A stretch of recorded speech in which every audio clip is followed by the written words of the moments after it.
آلہ وصحبہ اجمعین وما تبعهم بإحسان إلى يوم الدين. أما بعد فأعوذ بالله من الشيطان الرجيم. بسم الله الرحمن الرحيم. تمام حمد و ثنا اور تعریف و توصیف اللہ جل مجدہ الکریم کی ذات بابرکات کے لیے جو خالق کائنات بھی ہے اور مالک شد جہاد بھی. اللہ تعالیٰ کی حمد و ثنا کے بعد حضور نبی اکرم شفیع محتشم نبی مکرم اللہ کے محبوب دانۂ غیوب فخر عرب و عجم والی قول و مقام سیاح لا مقام سید انس و وجا نیر تابا سرنشین مہوشا ماہ حوبا شہنشاہ حسینہ معصوم آمنہ حضرت محمد مصطفیٰ صلی اللہ تعالی علیہ وسلم کی بارگاہ میں ادب و احترام کے ساتھ درود شریف کا نذرانہ پیش کیجئے. پڑھے باوات بلند اللہم صلی وسلم وبارک علی سیدنا و مولانا و حبیبنا محمد وعلی آلہ وصحبہ اجمعین. درود شریف کا نذرانہ پیش کرنے کے بعد واجب الاحترام برادران اسلام السلام علیکم ورحمۃ اللہ وبرکاتہ.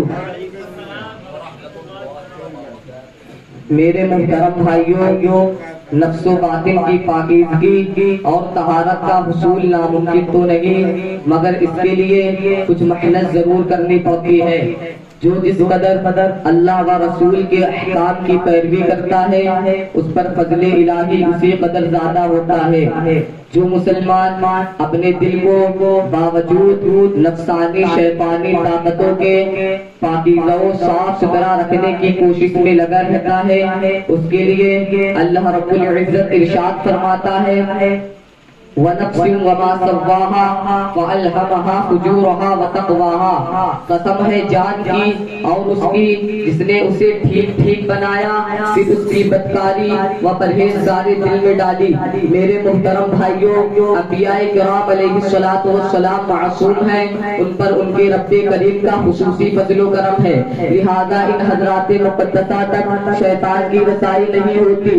جو انبیاء کرام علیہ الصلوۃ والسلام کے نقش قدم پر چلتا رہے انشاءاللہ کامیابی اس کا بھی مقدر ہوگی. لیکن نفس امارہ اور شیطان انسان کو گمراہی کے دمائل اور ہدایت سے دور کرنے کی پوری کوشش میں لگے رہتے ہیں. اس سے متعلق اللہ رب العزت قرآن مجید میں ارشاد فرماتا ہے ان النفس لامارۃ بالسوء الا ما رحم ربی. نفس تو برائی کا بڑا حکم دینے والا ہے سوائے اس کے جس پر میرا رب مہربانی فرمائے. لہذا کوئی اپنے نفس و باطن پر بھروسہ نہ کرے بلکہ ہر وقت اس کی اصلاح کی کوشش کرتا رہے. میرے محترم بھائیوں، جو شخص تجارت کرتا ہے حساب کے وقت اس کا ہدف اپنے منافع کی سلامتی ہوتا ہے. وہ تجارت کو ترقی دینے کے لیے دوسروں سے مدد بھی لیتا ہے اور کامیاب و ترقی پانے والوں کے طریقے پر عمل کی کوشش بھی کرتا ہے.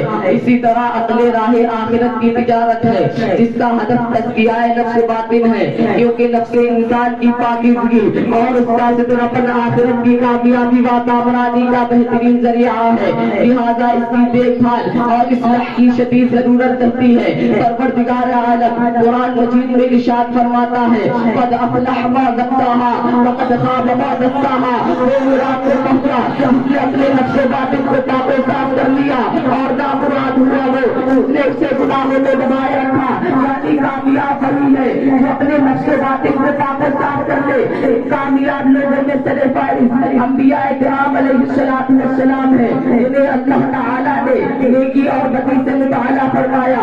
اسی لیے حضرات نبوت سے پہلے بھی معصوم ہوتے ہیں اور انہیں کے طفیل انسان کو اچھائی برائی کی اطلاع دی تھی تاکہ لوگ اچھے کام کرے اور برے اعمال سے بچتے رہے. خالق کائنات جل جلالہ نے انسان کو بالکل مجبور بے بس نہیں بنایا بلکہ اسے کچھ اختیار بھی دیا ہے. اسی لیے انسان کوئی نیکی یا برائی کرتا ہے تو اپنے اختیار سے کرتا ہے. برادران ملت اسلامیہ، اللہ اور اس کے پیارے رسول صلی اللہ تعالی علیہ وسلم کی حرام کردہ چیزوں سے اپنے نفس و باطن کو بچانے اور انہیں حلال طیبہ کی طرف پھیرنے کا نام تزکیہ نفس و باطن ہے۔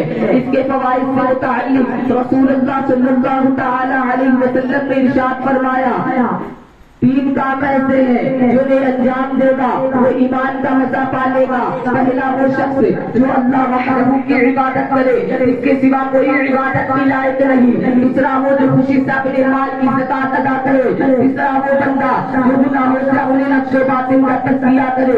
اسی لیے عرض کی یا رسول اللہ صلی اللہ تعالی علیہ وسلم، آدمی کے اپنے نفس و باطن سے تزکیے سے کیا مراد ہے؟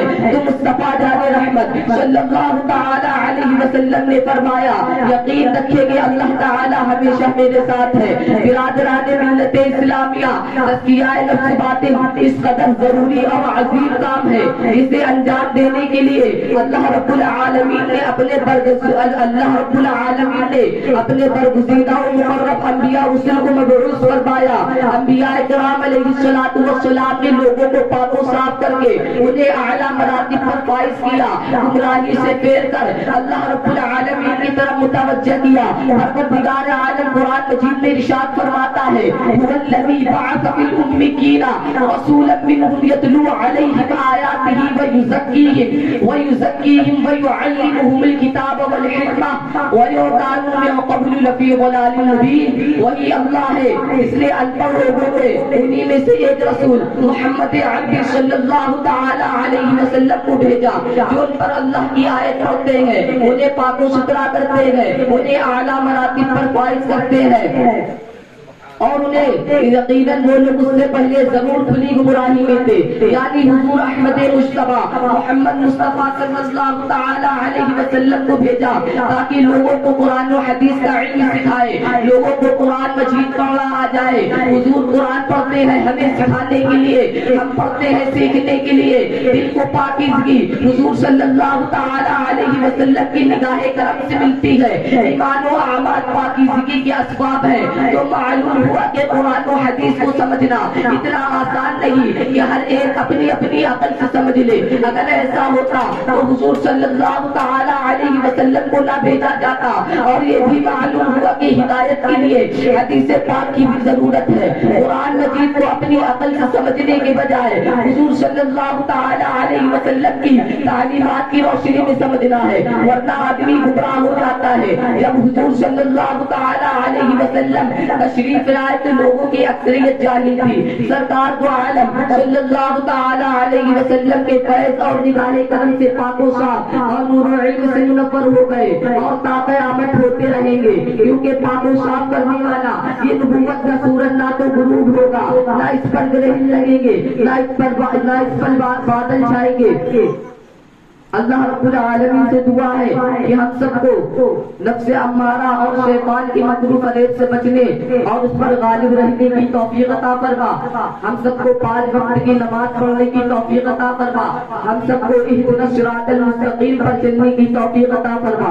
وآخر دعوانا ان الحمد للہ رب العالمین۔ السلام